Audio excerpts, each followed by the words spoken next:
My self निशान। Last time बच्चों हमने 12 सीबीएसई की change in profit sharing ratio YouTube पे अपलोड की थी। आज बच्चों जो हमारा नेक्स्ट चैप्टर है वो है फाइनेंशियल स्टेटमेंट एनालिसिस। पूरा बच्चों ये जो चैप्टर है वो प्रैक्टिकल एस्पेक्ट कुछ नहीं है, पूरा चैप्टर मेमोरी पे है। यहाँ पे हमने 1 to 5 पार्ट में ये जो चैप्टर है वो रिप्रेजेंट किया है बच्चों। अगर आप साथ साथ में याद रख के नोट डाउन करके बच्चों एक दो बार आप लिख के याद कर देंगे तो 100% पूरा चैप्टर आपको याद रह जाएगा और पूरी बैलेंस शीट में जो भी चीज है लायबिलिटी, असेट, पीएनएल और उसके रिलेटेड 15 एमसीक्यू आपको बच्चों क्लैरिटी मिल जाएगा और पूरा चैप्टर अच्छा खासा आपका हो जाएगा। कंडीशन ये है पूरा चैप्टर हमने पूरा जो है वो 78 मिनट में बनाया है, यानी कि अप्रॉक्स हुआ 1.5 आवर्स। अगर आप घर बैठे 1.5 आवर्स अच्छी तरह इसको दे दो पूरा चैप्टर क्लियर और उसमें बोर्ड में से 3 to 4 एमसीक्यू जो आने वाले बच्चों उसके आपको मार्क रोकड़े मिलने वाले बच्चों। तो पहला जो पार्ट है वहां पे हम डिस्कशन करेंगे बैलेंस शीट जो अप्रॉक्स रहेगा 18 मिनट्स का। फिर हम लायबिलिटी साइड और असेट साइड दोनों पार्ट 2 पार्ट 3 में डिटेल में डिस्कशन करेंगे कि लायबिलिटीज और असेट में क्या क्या आता है, उसका ऑन एन एवरेज जो टाइमिंग रहेगा वो 15 मिनट्स का रहेगा। नेक्स्ट रहेगा बच्चों पार्ट 4 जहां पे हम प्रॉफिट एंड लॉस अकाउंट, जहां पे income, expense, direct expense, indirect expense etcetera detail में डिस्कस करेंगे जो आपका हो जाएगा अप्रॉक्स 15 मिनट्स में। और लास्ट पार्ट 1 to 4 में जो भी इंपॉर्टेंट एमसीक्यू 15 एमसीक्यू जो बोर्ड में 100% आने वाले बच्चों वो हम डिस्कशन करेंगे 15 मिनट्स में, यानी कि 1 to 5 ये जो चैप्टर है वो आप 78 मिनट्स यानी कि 1.5 आवर्स में बच्चों घर बैठे अगर आप देख लो तो आपका काम हो जाएगा। बोर्ड में से जो भी चैप्टर में से इंपॉर्टेंट एमसीक्यू आने वाले हैं वो बच्चों आपको समझ में आ जाएंगे। तो ये हमारा फाइनेंशियल स्टेटमेंट एनालिसिस का बच्चों प्लान। तो पूरा पार्ट 1 to 5 अच्छी तरह देखिए। इसके रिलेटेड बच्चों कोई क्वेरी या फिर आपको इसके रिलेटेड कोई इंपॉर्टेंट मटेरियल चाहिए तो नीचे जो नंबर दिए वहां पे बच्चों आप कॉल कर सकते हो और क्या कर सकते हो हमें मैसेज कर सकते हो। तो बच्चों तुरंत आपको इसका सॉल्यूशन और पीडीएफ आपको मिल जाएगा। हो सके तो बच्चों वीडियो अच्छा लगे तो आप शेयर कीजिए, अपने फ्रेंड को भेजिए तो लोगों को हेल्प भी हो जाएगी और स्टूडेंट्स को अच्छे खासे मार्क्स देंगे। Thank you so much. अब बच्चों हमारा जो नेक्स्ट है वो असेट्स है। लास्ट पार्ट में हमने डिटेल में लायबिलिटी डिस्कस किया था। अब 10 to 20 वो हम डिटेल में डिस्कस करेंगे कि टेंजिबल असेट्स में क्या आता है, इनटेंजिबल में क्या आता है, इन्वेंटरीज में क्या आता है, शॉर्ट टर्म लोन में क्या आता है। ठीक है बच्चों, तो हम स्टार्ट करते हैं नेक्स्ट पार्ट।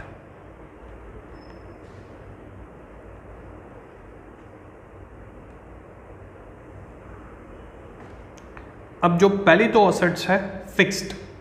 फिक्स में मैंने दो चीज़ बताई थी बच्चों, टेंजिबल और इनटेंजिबल। टेंजिबल और इनटेंजिबल। टेंजिबल सब स्टूडेंट्स को पता है, land and building, plant and machinery, furniture and fixtures, vehicle, tools and equipment, lease hold assets. ठीक है, ये सभी हमारे टेंजिबल असेट्स हैं। Land, building, plant and machinery, furniture, vehicle, tools, lease hold, इस सब की बाइफर्केशन किस में होगी, टेंजिबल असेट्स में। इनटेंजिबल असेट्स जो हम देख नहीं सकते, ठीक है बच्चों, जस्ट फील कर सकते हैं, तो इनटेंजिबल असेट भी मेजॉरिटी स्टूडेंट को पता ही होगा, goodwill, patent, trademark, copyright. Important ये तीन जो है लास्ट वो इंपॉर्टेंट है। लाइसेंस जनरली इनटेंजिबल असेट्स की बाइफर्केशन है। सॉफ्टवेयर वो भी इनटेंजिबल असेट की बाइफर्केशन है। और फ्रेंचाइजी ये भी क्या है, इनटेंजिबल असेट की बाइफर्केशन है। तो फिक्स असेट में टेंजिबल और इनटेंजिबल बहुत ईजी है, मेजॉरिटी स्टूडेंट्स अपने आप कर सकते हैं, समझ सकते हैं। लेकिन लाइसेंस, सॉफ्टवेयर और फ्रेंचाइजी इसकी जो बाइफर्केशन है वो इनटेंजिबल में होती है। तो ये चीज़ बच्चों आप ध्यान में रखिए। जो हमारा नेक्स्ट है वो बहुत ही ईजी है, लेकिन मैं एक साथ में दो कराऊंगा क्योंकि बहुत ईजी तरीके से आपको क्या हो सकता है बच्चों, याद हो सकता है।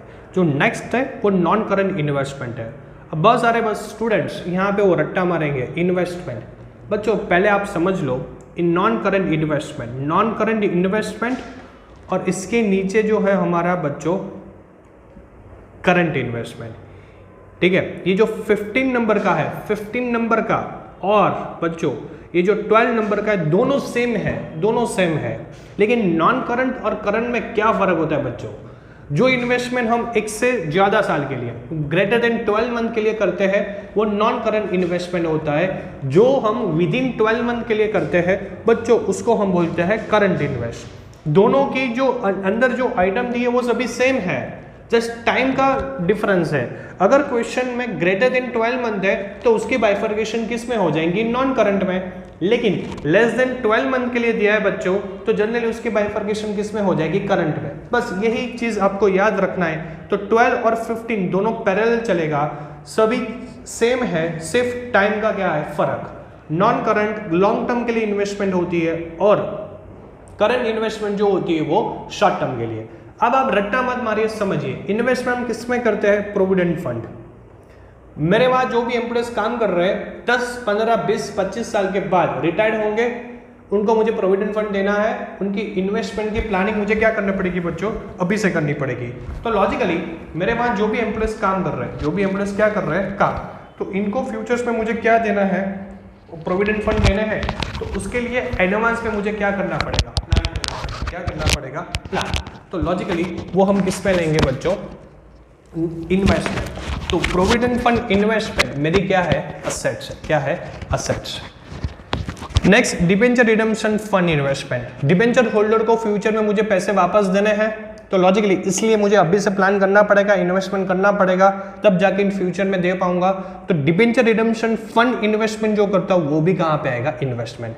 एफडी बताने की जरूरत नहीं है, मेजॉरिटी लोग एफडी में इन्वेस्टमेंट करते हैं, तो लॉजिकली ये इन्वेस्टमेंट का ही पार्ट है। गवर्नमेंट सिक्योरिटी होती है जो रिस्क फ्री होती है, उसमें लोग इन्वेस्टमेंट करते हैं, तो ये भी आपको पता होगा। म्यूचुअल फंड आज के जमाने में बहुत चीज चल रही है, ठीक है।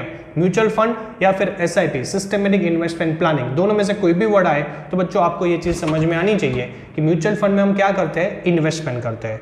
या फिर shares and debenture of other company, दूसरी कंपनी के शेयर्स में, दूसरी कंपनी के डिबेंचर में हम इन्वेस्टमेंट कर सकते हैं। तो इन्वेस्टमेंट कहाँ पे कर सकते हैं, प्रोविडेंट फंड में कर सकते हैं, म्यूचुअल फंड में कर सकते हैं, ठीक है। फिर डिबेंचर वालों को पैसे फ्यूचर में वापस देना है, उनके लिए कर सकते हैं, गवर्नमेंट में कर सकते हैं, फिक्स डिपॉजिट में कर सकते हैं। रट्टा मत मारिए, समझ लीजिए, तो आपका काम क्या हो जाएगा, आसान। ग्रेटर देन 12 मंथ के लिए है तो उसकी बाइफर्केशन नॉन करंट में होगी, लेकिन बच्चों लेस देन 12 मंथ है, सेम चीज ये जो मैंने अभी डिस्कस की, लेस देन 12 मंथ के लिए है तो फिर उसकी बाइफर्केशन चेंज हो जाएगी और वो आ जाएगा करंट इन्वेस्टमेंट में। बस यही फर्क है, नॉन करंट और current item will remain same but the time period is changed. Greater than 12 month then it will be part of non current, but less than 12 month it will be part of current investment. Clear बच्चों, तो ये non current investment और current investment बहुत ही easy है। Next same चीज है long term loan in advance, long term loan in advance, और दूसरा उसके नीचे short term loan in advance. दोनों की अंदर जो दिया है डिटेल वो सेम है, लेकिन आपने किसी को लोन इन एडवांस दिया है, ठीक है, वो ग्रेटर देन 12 मंथ के लिए दिया है, ग्रेटर देन 12 मंथ, तो उसकी बाइफर्केशन कहां पे आएगी, long term loan in advance. लेकिन लेस देन 12 मंथ के लिए दिया है तो उसकी बाइफर्केशन यहां पे नीचे short term loan in advance में आएगा।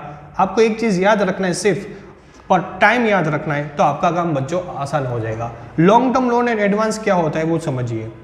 कभी कभी हमारे वहां एम्प्लॉय काम करते हैं, उनको हम लोन देते हैं 1 साल के लिए ज्यादा या फिर लेस देन 1 ईयर। अगर हमने उनको 1 साल से ज्यादा साल के लिए लोन दिया तो long term loan in advance में आ जाएगा, लेकिन शॉर्ट टर्म के लिए दिया तो बच्चों नीचे जो दिया है शॉर्ट टर्म लोन और एडवांस में आ जाएगा। वैसा ही कस्टम डिपॉजिट, कभी कभी हमारा बिजनेस इंपोर्ट एक्सपोर्ट का होता है तो हमें क्या करना पड़ता है बच्चों, इंपोर्ट और एक्सपोर्ट की लाइसेंस लेनी पड़ती है, उसलिए कस्टम्स में जो प्रिस्क्राइब अमाउंट होता है वो डिपॉजिट कराना पड़ता है, उनको एडवांस में देना पड़ता है, तब जाके हमारा इंपोर्ट एक्सपोर्ट्स का बिजनेस आगे बढ़ेगा। तो कस्टम डिपॉजिट हम एडवांस में देते हैं, ठीक है, तो लॉजिकली वो हमारा long term loan in advances हुए। टेलीफोन डिपॉजिट, टेलीफोन पहले के जमाने में हम लेते थे तब एडवांस में क्या करने पड़ते हैं, पहले डिपॉजिट जमा कराना पड़ता है, तब जाके हमारा कनेक्शन क्या होता है, स्टार्ट होता है।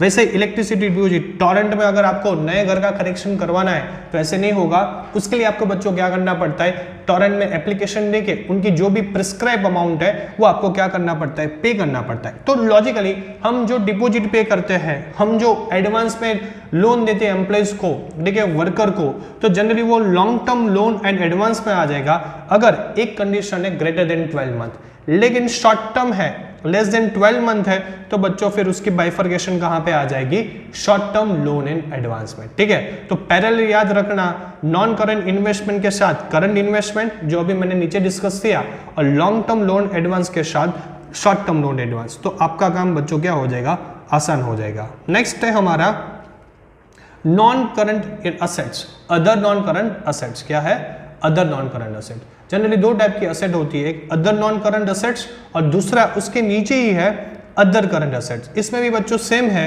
अगर ग्रेटर देन 12 मंथ के लिए है तो फिर अदर नॉन करंट एसेट्स में आएगा, लेकिन लेस देन 12 मंथ के लिए है तो कहां पे आएगा, अदर नॉन करंट एसेट्स में। ठीक है, अब देखो मैं बच्चों को एक ही चीज बोलता हूं, जो हमने एडमिशन और चेंज इन पीएसआर में सीखा था, वो बिजनेस के सारे नेगेटिव रिजर्व, बिजनेस के सारे नेगेटिव रिजर्व, जितने भी नेगेटिव रिजर्व है वो कहां पे आएंगे, अदर नॉन करंट एसेट में। जैसे कि advertisement, campaign expenditure, debenture discount, research and development expenditure, ये सब नेगेटिव रिजर्व है।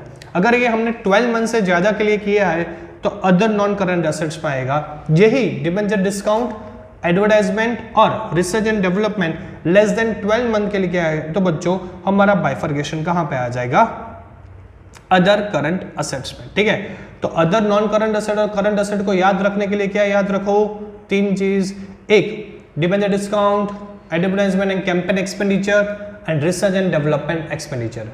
Greater than 12 month then non current assets, less than 12 month then other current assets. ठीक है, और साथ में अगर आपने कोई एडवांस में एक्सपेंस पे किया है और अक्रूड इनकम है, कोई इनकम मिलना बाकी है, प्रीपेड एक्सपेंस है और अक्रूड इनकम है, तो भी वो किसकी बाइफर्केशन में होगा बच्चों, अदर करंट एसेट्स में। ठीक है, तो बच्चों ये चीज वो आपका अदर करंट एसेट्स और अदर नॉन करंट एसेट। ठीक है, तो टोटल अभी तक मैंने कितने सिखाए, एक टेंजिबल और इनटेंजिबल, करंट इन्वेस्टमेंट और नॉन करंट इन्वेस्टमेंट, ये मैंने सिखा दिया, लॉन्ग टर्म और short term loan and advance, और अदर करंट एसेट्स और अदर नॉन करंट एसेट। ठीक है बच्चों, तो ये हुआ हमारा टोटल।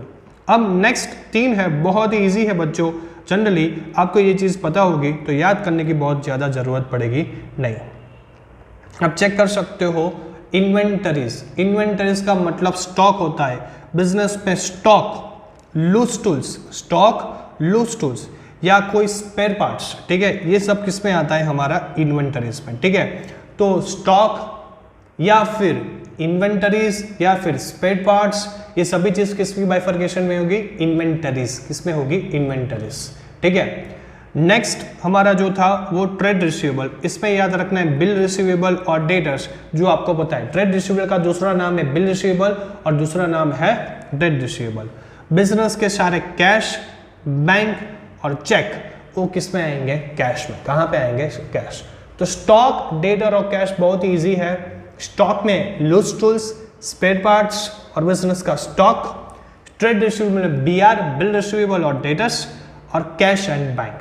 तो बच्चों हमने ये पूरा एसेट कर लिया, अब इसकी समरी नोट हम बैलेंस शीट में कर दे तो आपके लिए बच्चों क्या हो जाएगा, काम आसान हो जाएगा। ठीक है, तो एक समरी नोट देख लीजिए तो आपको पूरा एक आइडिया आ जाएगा किस तरह बाइफर्केशन करना है।